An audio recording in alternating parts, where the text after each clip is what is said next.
Welcome to SVG-TV News for Monday, September 4th, 2023. I'm Rochelle Batiste with the details. Thousands of the nation's students and teachers today, Monday, September 4, 2023, return to school for the start of a new academic year. In a back-to-school message, Minister of Education and National Reconciliation, Curtis King, thanked the students, teachers, auxiliary staff and other stakeholders in education for their dedication, resilience and hard work during the last school year. You have collectively demonstrated great commitment, courage and creativity in our continuing recovery from the unprecedented challenges that emerged from the COVID-19 pandemic, the explosive eruptions of our volcano and the vagaries of the weather system occasioned by the impact of climate change. You have certainly made our nation proud. Thank you once again for your contribution. The new school year is an opportunity to renew our commitment to equity, innovation, and excellence in our education. We have a shared vision and a duty to provide quality education for all of our students, regardless of their background, abilities, or circumstances. Moreover, we have a shared responsibility and duty to nurture our students' talents, skills, and values so that they can become confident, responsible, and productive citizens of our country, region, and the world at large. We have also a shared aspiration of creating a culture of learning, collaboration, and excellence in our schools, where students and teachers can thrive and grow together. The Education Minister noted that during this school year, several initiatives aimed at the continued transformation of the education system will be undertaken. Some will include changes to the curriculum in the primary schools, as well as adjustments in the syllabi for some of the CXC subjects at the secondary and post-secondary levels.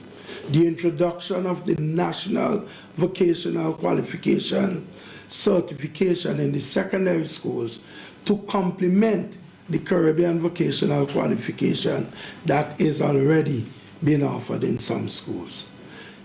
Also, the piloting of centers of excellence and the implementation of an education management information system. To achieve these goals, we need your continued support, cooperation, and feedback. The Ministry of Education and National Reconciliation is here to serve you and to provide you with the resources, guidance, and opportunities you need to be successful. We are also here to listen to you and to address your concerns and suggestions.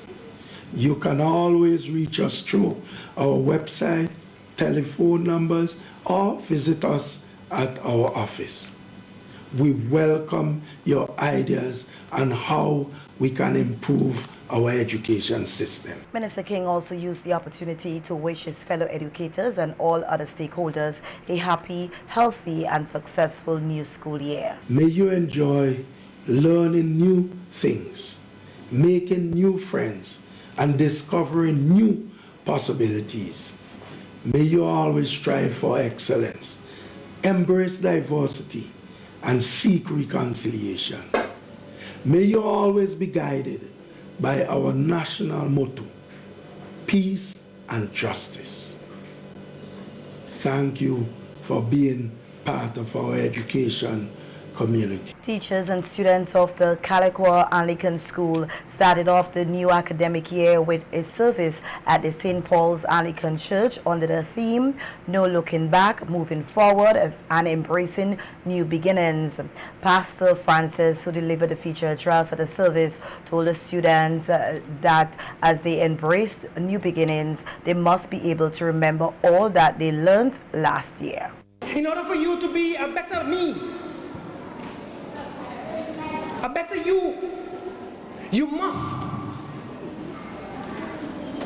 hold on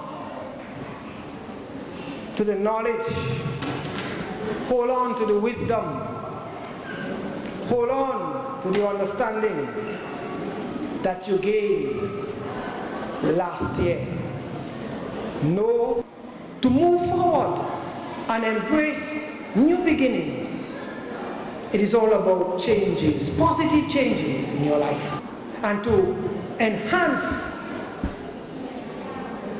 these changes, you must have your action plan. Eat on time, sleep well, take care of yourself. All of these things, they are important. And so as you embrace your new teacher today, your new class space today, your new friend today, as you embrace all of these, you have bigger and better things to embrace academically. Don't just embrace the new friend and fail to embrace your books. Embrace all. And as you seek to embrace all the changes in your life at this particular time, you will indeed become the person that God would have you be. Pastor Francis also encouraged the teachers and students to put God first in everything they do. And so even the plan that you want to come up with, you don't make the plan and go to God and say, God, I think I have a master plan here. I want you to bless it for me. No. You ask God to reveal to you his plan for you. And in time, it will be revealed. And you will come up with God's plan for your life at this particular time as you attend Kaliakwa Anglican School. And so at the end of it all, it is not your individual plan. It is God's plan for you. And you would find that God's plan would be forever changing from time to time as you grow and as you mature, as you seek to move forward from grade to grade, from level to level, pre-primary, primary, secondary, tertiary. As you move through, as you step up the academic ladder, be open, be aware, be prepared to push yourself. Not to end your life though, so know how far you can go. And as you push yourself, and as you embrace the changes within and without you, you will indeed be the person that God wants you to be. Not what you want to be, or mommy wants you to be, or teacher wants you to be. It is about God. And so journey with him. Ask him to guide you, ask him to direct you. Be observant and know yourself and know when you need to rest, know when you need to eat, know when you need to study, know when you need to do things. Get accustomed to your body and how it feels and organize yourself accordingly. Rosalind Marshall, who is a teacher in charge at the Calico Anglican School, said the back-to-school church service was a good way to start off the new academic year. When I met with our management team, I told them that it is good for us to begin the school year with a church service, and they were all in for it. So when we had our PD session, I also told the teachers about the idea that I had, and all the teachers were in agreement. And so we planned, and today has been a great success. I can say for the 3 weeks that we were planning and working together as a team at Kaliakwa, it was truly a success. The PD week, the professional development week, went well. All the teachers were optimistic, and we used all the teachers were used up, and we had a grand time, I must say. Today, we had the theme, looking back, looking forward with new beginnings. We want our school to be the very best. We want our school to be successful in every area. And we know that without God, that is not possible. So we started with our church service. And we want to give God all the praise and the glory. At the Kingston Prep School, the principal spoke on their preparation for the reopening of school today. Okay, my name is Mrs. Lakshman. Okay, I am the new principal here. I took over from Mrs. Abraham this school year. I've been here, let's say, today is my 10th day. So I really didn't have many days here to prepare.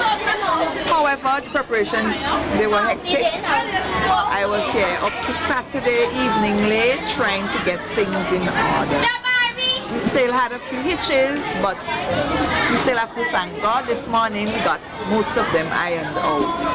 So far we are good to go. We are going, and I know as time go by, we are going to get things back to normal. We really will.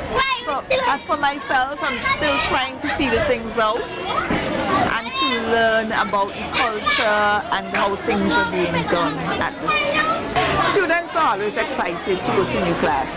Very early this morning, they were on the compound, going from door to door, trying to find out where their classes are. So the students are always excited to meet new teachers, to meet, well, maybe in some cases, new friends. Okay? So I can say that, yes, they were excited to get to their new classes. Happy to be back. A number of parents were also at the various schools today giving support to their children on their first day back to school for the new academic year. He's at grade 6. Yes. And I'm very proud of him. Yes, he came first. Yes. You were preparing for his exam the last time. How was the preparation? Well, I always help him in his schoolwork and make sure that he studies and attend extra classes. Well, we are feeling good. Okay, we are feeling good. Well, for me personal, I am not doing business. It's my lady friend who is doing her little business, you know, so we move very close. So I normally come, you know, and be here with her, you know, sometimes. And it's really, really a good environment for the children, having them with us again, you know, knowing that the parents have to, you know, go to work, you know. And at Kingston Prep, it's good being with them because my children were students at the Kingston Preparatory School, you know. And it's good meeting with the teachers, good interaction, you know. Parents working together with the teachers, respect. Yeah, I have some grandchildren, one going to prep school, one going to Petersville school. Well, I come and look for my grandson today. One who's going to prep school. So I come here to look for him now at lunchtime. But he will look in here for right now, you know. And that's good that the children them could get back out to school. I want to encourage them to get the education, because in the long run it could be beneficial to them. And I want to say to those who that bully others, they must desist from bullying other children. You know what I mean? Because you don't go to school for that. You go to school in order to encourage children so that they could be strong and get the education that could be successful in this life. You know? So I say to the parents too as well, look at me, look at me. It's my grandson. Yeah, talk to the gentleman. How was the first day at school? Good. Good? What did you do today? Nothing. You didn't do nothing yet? Okay, just plain. No, you have to sit up. Yeah. What is this? How are you enjoying your new class? Yes, please. What do you see? What do you like? I like the new teacher. And a number of teachers who did not get vaccinated under the government's vaccination policy in 2021 have returned to the school system. This is according to Prime Minister Dr. Ralph Gonsalves and Minister of Education Curtis King, who on radio last Friday indicated that since the beginning of the recruitment process for the start of the new school year, a number of teachers who did not meet the vaccination requirements and were deemed to have abandoned their job are being placed back into the system. Well, I see you got special warrants signed by by Camilo for almost $1 million, close to $500,000 for the for 28 positions in pre-primary and primary education, and over 500,000 for 32 in the secondary education. Those are the 60 you're talking about. But I want to ask the teachers who did not meet the requirement, please move early. I will tell you why you need to move early. Exactly. Because we are staffing, and once people are in place already, you complicate the problem for us. We want to take you on, but you have to move early. And some who want to move early still, for one reason, delay and all the rest of it. Look, we have been saying from the very beginning, that put yourself in a win-win position. Put yourself in a win-win position. You don't have to wait on any appeal. I had said you didn't have to wait on the case. You know what I mean? Why are you going to do that? Get your job, continue to do your work while the case winds its way through the system. So that those who don't want to do that, they just put in a problem on their own shoulders. The Prime Minister noted that the teachers who are dragging their feet on whether to get back into the system are not being fair to those who acted as relief teachers. A couple of them called me Curtis. They might know the challenge. And they said to me, it's not fair to them relieving for 2 years and a teacher who didn't take the vaccine come back now and get the job which they're supposed to get. And I said to them, from the beginning we had said we want healing. And then they will say, yes, we need healing. And then they will still say Johnny P. But I don't mean it ain't hurting me, because so we are balancing all of these things, but we have to heal. COVID caused ruptures. That's right. And we have to heal. And this is part of the healing process. But those who were told at first that getting back your job is a bait, it's not a bait. You have enough now. Curtis, out of it, well, you said 220. It might have been 230. But we already now have far more have come back than not come back. Yeah, less than 100. Far more have come back than not come back. That's right. As they realize, bit by bit, Johnny P., that what we were saying, we are absolutely sincere, the government. Right. And I'm pleading to them, help us by coming back early with the staffing. Because once we have our staffing, Johnny P., sorted out in the first week, it's difficult to do it until a later stage. Exactly. And they create a lot of administrative difficulties for us too. And then they would not get an immediate response. We hear that the design of social security systems in St. Vincent and the Grenadines and the OCS were never meant to be fully funded, but as pay as you go, which means that at some point reforms need to take place. This is according to Deputy Governor of the Eastern Caribbean Central Bank, the ECCB, Valda Henry, who was addressing the recently held panel discussion hosted by the National Insurance Services, the NIS, on the topic, Sung Risk Management, a critical success factor in pension reform, enterprise risk management policy. Increasing contribution rate, we look again at the benefits and all of that. Over the years, you would realize in a lot of our countries, while the actuary would be making his recommendations about, yes, increasing benefits, he would also make recommendations about increasing the contributions, because he would have recognized that this system was established for that.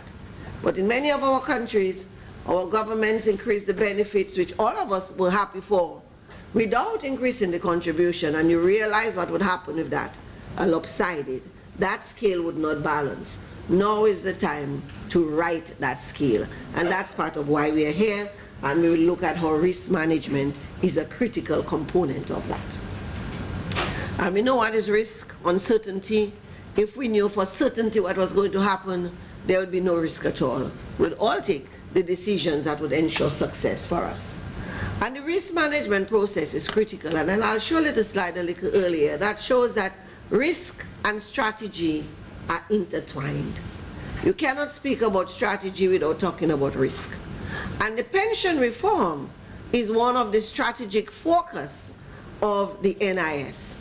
It's not just in isolation. It is a strategic choice to ensure the sustainability of NIS, to ensure, as the minister told us, about the resilience of the system, and which will then lead to the resilience of the nation to deal with various shocks. Because that's the whole reason why Social Security is established. It was to deal with shocks. Shocks of old age, shocks of sickness, shocks of maternity, shocks of, death. It's all of those things. It's really shocks. We call it risk, but it's really shocks. Noting that risk management is everybody's business, Henry says, moving forward with pension reform, a critical question that the NIS has to ask is what are the risks involved in the reform and how to mitigate the risk. Because the pension reform is not just to ensure the sustainability only of the NIS, but it's a balancing act between ensuring that the rights and the protection of the workers, the protection of the contributors, and more importantly, the protection of the pensioners. Because we know that Social Security is the key pillar of income in retirement across our region. We know, I think it's the minister or the chairman who mentioned that, in terms of, there we give a good example, where sadly, a pensioner found himself, can you imagine at 80 years to be arrested for stealing? I mean, that's a disgrace. But what does it say? And his excuse, the pension was late. We don't want to get there in any other country. That's one incident too many. And when I was doing my research many moons ago, actually, 1990, 2000, gosh, it feels like it's so long ago. 2000, yes. One of the things that I actually have it in my book, in speaking, I went, speaking to many persons, and one of the refrain that the pensioners, especially the older pensioners, would, a constant, that is why I had to repeat it, was that they know with certainty that their pension would be paid. That they can put on their pot, come into town. In those days there was no direct payment and all of that. Come into town, collect their cash from NIS office, head to the supermarket, and get back down to cook. We cannot afford to lose that. We cannot afford to make our older citizens so vulnerable that in old age they find themselves acting in ways they never dreamed of. And I'm sure they cautioned the children against. The ECCB Deputy Governor also spoke on the NIS Enterprise Risk Management Policy and the importance of confidence in the system. What are some of the reputational risks NIS has? One is in terms of delay or inability to meet its financial obligation. That is one of the biggest risks, because once that happens, what happens? NIS is about confidence. Social Security cannot survive if we are not confident in its ability to deliver. Social Security, because compliance, lack of compliance, if you really go back down and you speak to people who are not complying, okay, minus those who are really just deliberate, or who want to help to collude and evade, is because they don't have confidence that they'll have a pension. So what do they say? Let me hold that on my own. Let me take care of that risk. But of course, we know what happens with that. So that confidence is critical in ensuring that persons contribute freely, willingly to Social Security. Fraud, poor governance, all of those things are tied in with that one little word, confidence. And we all know about the whole elements of good governance, transparency, accountability, and all of that good stuff. And this exercise and the other exercise in terms of education and PR is part of transparency. And I often say to persons that when you make yourself so transparent, you have to also be prepared to perform, to hold yourself accountable. Because accountability is also what drives performance. So you have given persons information, and when they call and ask questions, you must happily answer them rather than try to not answer and, dodge the issue.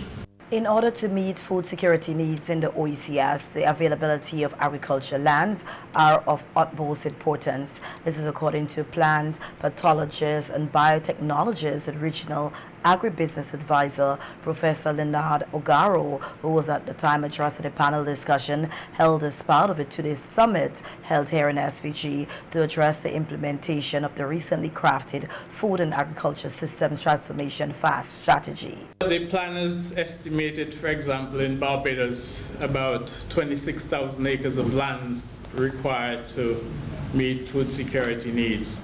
And so this is regarding food crop production. Now, I don't know if that is available at the moment, because every year considerable amount goes into residential development, the hotels and so forth. So they're major competitors for agricultural land, and for a lot of people, the returns for these activities are much higher than for agricultural land. So this issue has to be addressed too. In other words, how do we make it profitable enough to keep land in agriculture, particularly if you want to address food security matters.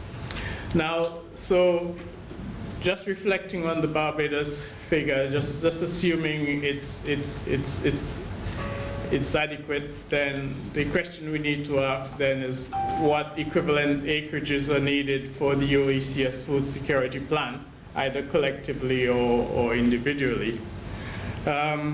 So this really has to be determined, and it must not be assumed that sufficient land is available. So even though we say, okay, there's a high demand for this and that elsewhere, we can't assume that we have the adequate acreage to fulfill these needs. From a recently conducted study, Professor Ogaro said it has been found that among the arable lands in member countries of the OECS, St. Vincent and the Grenadines has less than 16,000 acres of available arable lands. If we take my estimate currently, St. Vincent and the Grenadines, we probably have less than 16,000 acres of arable land available.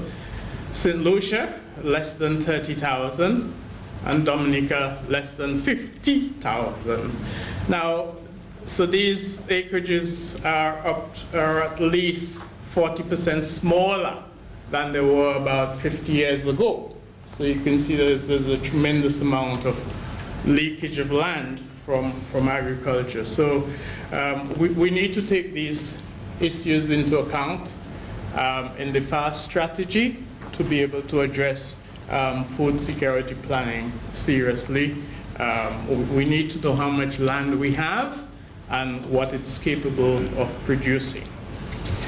Now, it may be that we have to produce more with less, meaning declining amount of arable land. So in this case, the resources must be used more efficiently. And for in this case too, perhaps they give serious consideration for the application of modern technology to improve productivity and so forth. Professor Ogaro further explained that while arable lands are important in food security planning, policymakers should ensure that there are no further decline of arable lands at the expense of food security. So perhaps what that should entail is that any value or excess value or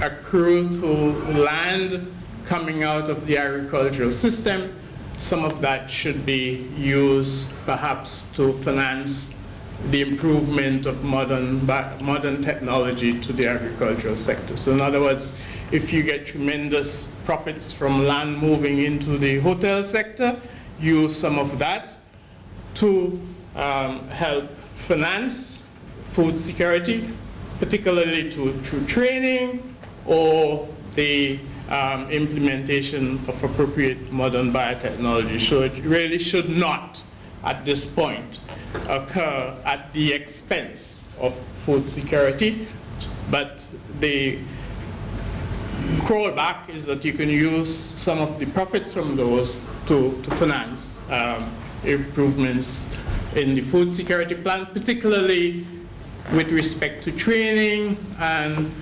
productivity with respect to appropriate new modern technology. In other local news now, we hear that the son of music star Kevin Little and Dr. Jacqueline James Little has just distributed shoes to a number of local children through the Little Feet organization. Kevin Jr. Little, or Kechi, who is passionate about helping people, told SVG-TV News that his non-profitable organization is all about helping children in need. The Little Feet Foundation was officially launched on Monday, July 3rd, 2023, with the mission of providing footwear to underserved children here in St. Vincent and the Grenadines. Little Feet aims to make a lasting impact in the lives of children all around the world, started with those here in SVG. KJ's mother, Dr. Jacqueline James Little, who plays a big role in the pioneering non-profitable organization, explained more about what her son is trying to achieve. We're here to give shoes to kids who need shoes. Tell us how it started, baby. Oh, well, Little Feet started when we came here for vacation several years ago, and I saw kids playing without shoes, and I wanted to give them shoes, but I had no way to do it, so my mom suggested a non-profit organization. So his non-profit is called Little Feet, and as he said, Little Feet give shoes to kids who are in need of shoes. I mean, even if they have, some don't, but some do, and even if they have, it may be a strain on the parent to have a new shoe, whether it's for school, for games, for going out.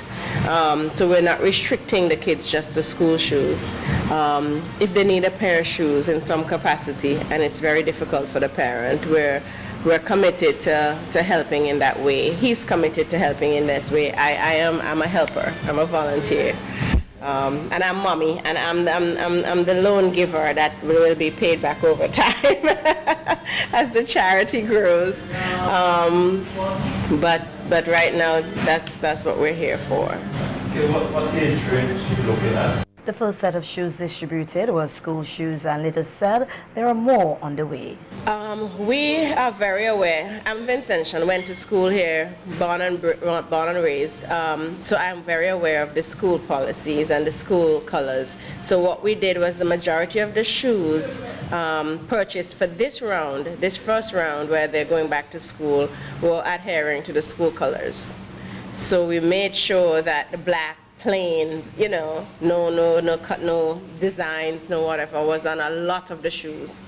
And then we had, of course, the plain white ones for games, for sports, and then other going out shoes. So the kid went, actually, if you were to visit our website, you would see a navigation bar for shoes. Once you go there, all shoes are listed. The kid gets to pick their own shoe, put it in a box in the cart, and on their way to pay for it, there's a code that they're given that gives the shoe for free. So they go in, they shop for their own shoe, they pick exactly what they want, they get what they want. I think he wanted a different type of charity in that we are also collecting slightly used shoes. However, he wanted their first shoe at least to be something that is theirs, that they bought, that they got, that's a brand new pair of shoes that they like. KG noted that it is a great feeling to put a smile on the face of others. Very happy with what they got. So seeing that made me really happy and want to do it even more. That was really close to me, because when I saw those kids playing that day, I was so confused. I was like, me coming from America with two well-off parents, I was like, why don't they have shoes? And then when my mom told me, I was like, so seeing them like getting to have shoes that they got to choose, like basically shopped for, it was really nice for me to see that, yeah. It was a good experience, really, and I'm happy that he was able to do that, because I think one of the things when people, I've been giving my whole life. My grandmother instilled that in me, even when I didn't have much I gave. To be able to raise him to give and to get that feeling that touched his heart so deep when he gives, or when he gave those kids a hug, or when he saw them smile, all of that happened yesterday, for me, it was gratifying, because it's just for him to see how it feels to be able to do that. No one's giving you anything, you're giving it, and you're feeling so good, you know? The defeat plans to collaborate with local communities, businesses, and partner organizations to establish monetary donations that will be done online through its website. That brings us to the end of our local news. We had a St. Lucia announces increase in air service to the U.S. Based from the region, when we return, stay with us.